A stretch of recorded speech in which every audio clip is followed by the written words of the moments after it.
Welcome to Employing Differences, a conversation about exploring the collaborative space between individuals. I'm Karen Gimnig.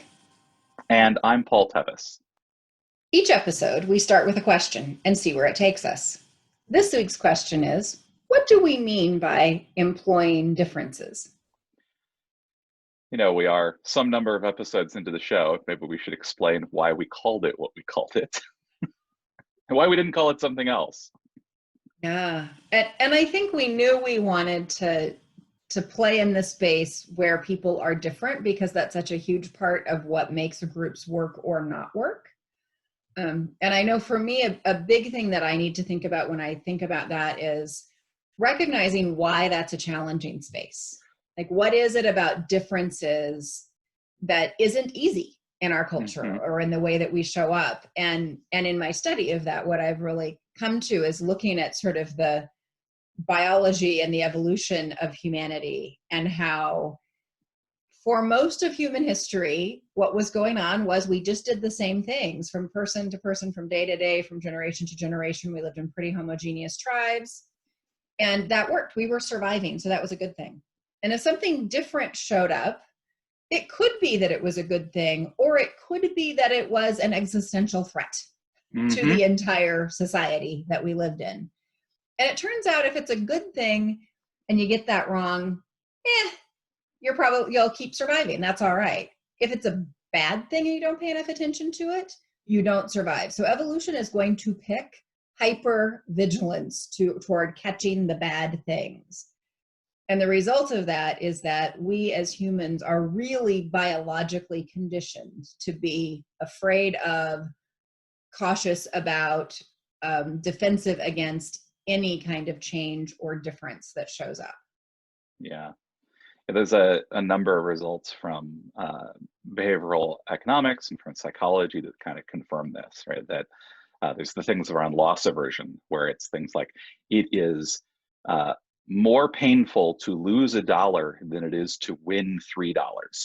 I think it gets up to something like 3 or 5, depending on the particular individual, where, yeah, our brains are so conditioned to pay attention to what things could cost us, like how we might be damaged or how we might lose something, which from a survival standpoint absolutely makes sense, where you've become familiar with the things that have allowed you to survive up until that point. And so you have a strong bias for sticking with those things. And so your brain gets really good at detecting same and safe, different and dangerous. Mm. Yeah, yeah. Yeah, yeah. And so I think that as we enter this decade, this century, this window of time where the world has gotten much, much smaller. And, it's probably still true that if you're walking through the woods and you see a mushroom or a berry or something that's different than anything you've ever eaten before, like it still applies that you want to be cautious of the differences.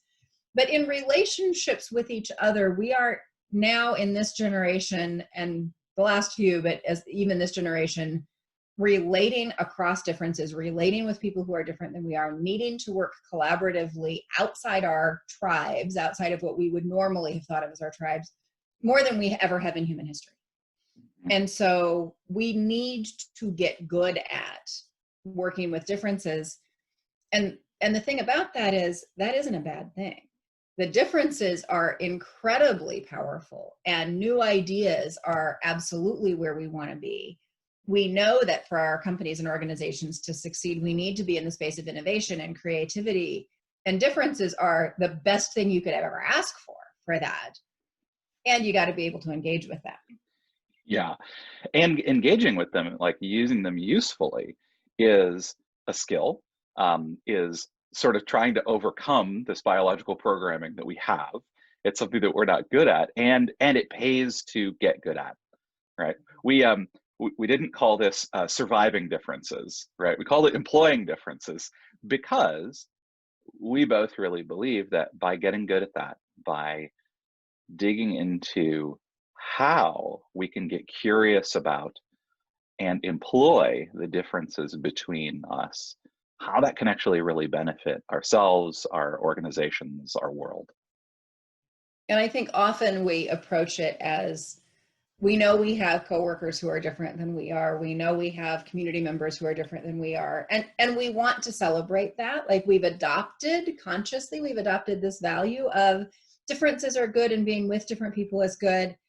And it's almost like now we don't have permission anymore to say, and it's hard. Right. To say the thing that's different about you. And we almost don't allow ourselves to name it. Mm-hmm. I had an experience when my son was little. He and his friend were together having donuts. And I went, wow, that's really weird. His friend is all like donuts all over him. And my kid looks clean as a whistle. How can that be? Because my kid is not as clean. Like, that's not how my kid eats. And then I realized, yeah, if we had been eating chocolate donuts instead of powdered donuts, it would have been quite the opposite. But my little blonde child, and I didn't feel safe to say it. Like something that was actually no judgment attached in any way, Mm-hmm. but just that there was a difference felt not safe to say. Yeah. And so I think what we're pointing to with saying employing differences is whatever the difference is, let's get excited about that. Let's engage with it. Let's name it, and let's make use of those differences. Mm-hmm. Mm-hmm.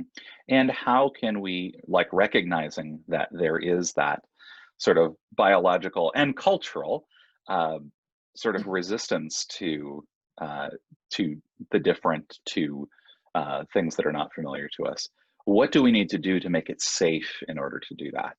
To create the space where we really can work against our natural tendencies, develop those skills, and create the kind of relational space that has to exist between people so that we are, again, not comfortable, but safe to do that. So I think that pretty well captures why employing differences. But just to summarize, I would say we want to really name that it is normal, usual, biologically driven to be fearful and defensive around things that are different. And getting conscious about that, noticing is going to be the way that you can actually use that energy and shift it and say, this is actually a valuable thing. So it's not about surviving differences. It's about making use of and employing those differences. And so we will continue on with more episodes about how we can be employing differences.